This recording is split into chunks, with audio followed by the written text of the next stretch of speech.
Here are 5 things I learned when I deliberately led with joy for 7 days. The first thing I learned was that my energy shifted before everyone else's shifted.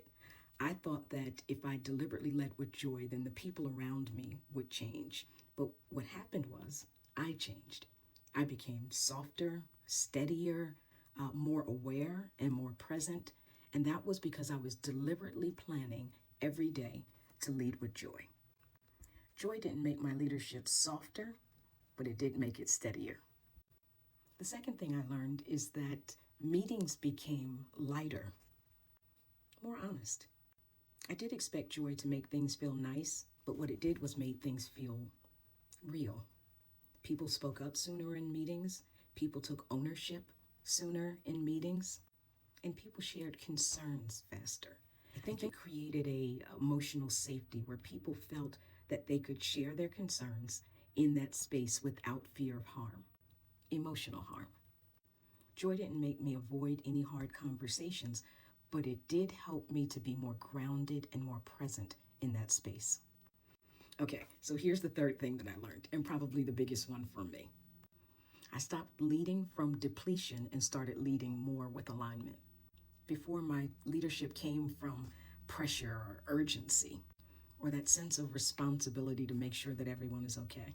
But leading with joy shifted me into clarity, purpose, and alignment. I stopped reacting and started responding. Okay, the fourth thing I learned was that people didn't need me to be happy. What they needed was for me to be grounded, for me to be regulated, and for me to be simply human.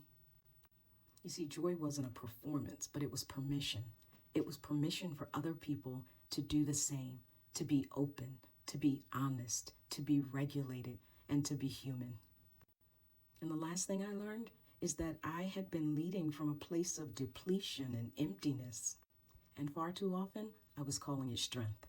I was calling it endurance. I was calling it, this is what I'm supposed to be doing. I have to get all of these things done. And guess what? I sure did not have to get all those things done. This showed me that what I used to call strong leadership was nothing but endurance, overfunctioning, and emotional self-neglect. Joy didn't make me weaker as a leader, but it did make me more sustainable. I'm Dr. Pam, and I help leaders reconnect with their why so they can lead with clarity, purpose, and joy. Follow for more, subscribe, and share this on your social media platforms. Someone needs to know today that they can deliberately lead with joy